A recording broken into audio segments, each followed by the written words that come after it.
این غذا قطعاً جز بهترین غذاهایی میشه که میتونید برای شب یلدا درست کنید. بله، مرغ ناردونی یه مرغ خیلی خوشمزه با طعم عالی و ترش و ملس که مطمئنم اگر درست کنید عاشقش میشین. سلام دوستان خوبم، اینجا کانال آشپزشو هستش. بریم با هم مرغ ناردونی درست کنیم. اول تیکه های مرغ رو روش چند تا برش میزنم تا طعم موادی که بهش میزنم به خورد مرغ بره.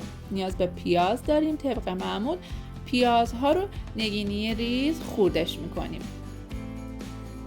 برای طعم دادن به مرغ یک کمی زعفرون روش میریزیم و حسابی مرغ رو با زعفرون طعمدار میکنیم. میریم سراغ سرخ کردن مرغ ها. با کمی کره و روغن مرغ رو تفتش میدیم. دوستان خوبم، اگر شما هم به آشپزی و دستورهای جدید علاقه‌مند هستین، یادتون نره که حتما کانال رو سابسکرایب کنید، زنگوله کانال رو هم بزنید که آموزش‌های جدید رو از دست ندین. لایک هم یادتون نره.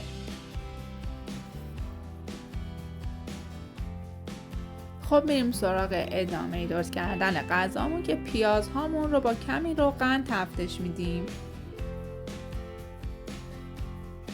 من توی این غذا دوست دارم یک کمی گردو هم اضافه کنم، اما این بار کمی متفاوت تر.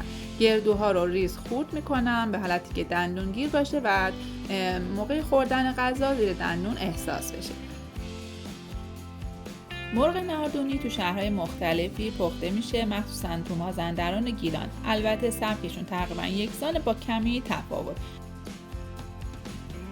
حالا من به مرغم کمی زردچوبه و فلفل سیاه میزنم و دو طرف مرغ رو کاملا سرخش میکنم. اون رو برمیگردونم تا هر دو طرف مرغ کاملا طلایی و برشته بشه.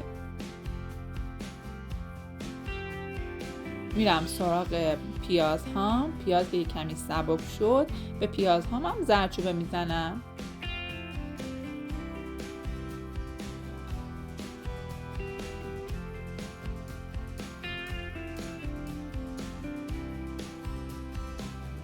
در ادامه رب انار و رب گوجه رو اضافه میکنم و با پیاز تفت میدم.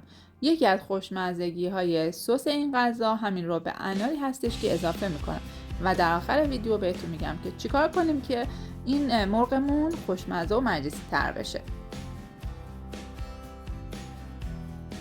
رب رو حسابی تفت میدم و آب جوش رو بهش اضافه میکنم و کاملا هم میزنم تا حل بشه.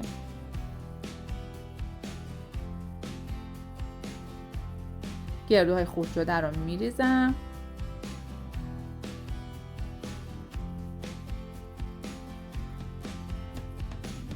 و آب انار اضافه میکنم. آب انار سسمون رو هم خوش رنگ‌تر میکنه و هم طعمش رو خیلی خوشمزه میکنه. مرغ‌های سرخ شده رو داخل سس میچینم.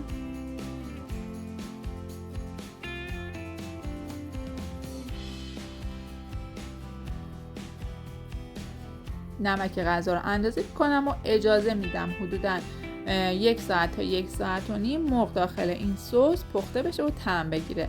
هر چند دقیقه هم از مایه سس روی مرغ هم میریزم تا مرغ هم حسابی طعم دار بشه. حالا آخر پخت، یک ربع آخر، دونه های انار رو میریزم که این غذامو هم خیلی مجلسی میکنه و هم طعمش رو خیلی خوشمزه میکنه.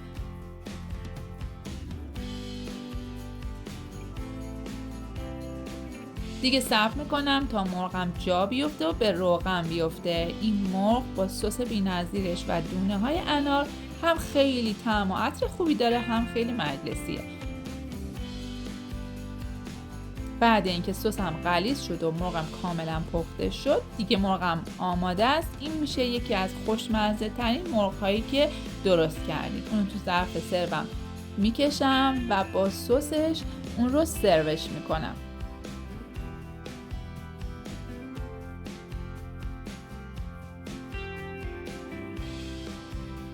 بافت مرغ داخل این سس هم طعم خیلی خوبی داره، هم برای کسایی که به بوی مرغ حساسن و طعم عادی مرغ رو دوست ندارن. این غذاها میشه یکی از بهترین گزینه هایی که میتونین جایگزین یه مرغ ساده بکنید و برای شب یلدا و مهمونی‌ها و دور همی‌ها یه غذای خیلی عالی و شیک و مجلسیه. حتما برای شب یلدا این غذا رو هم جز گزینه هاتون قرار بدین و لذتشو ببرید.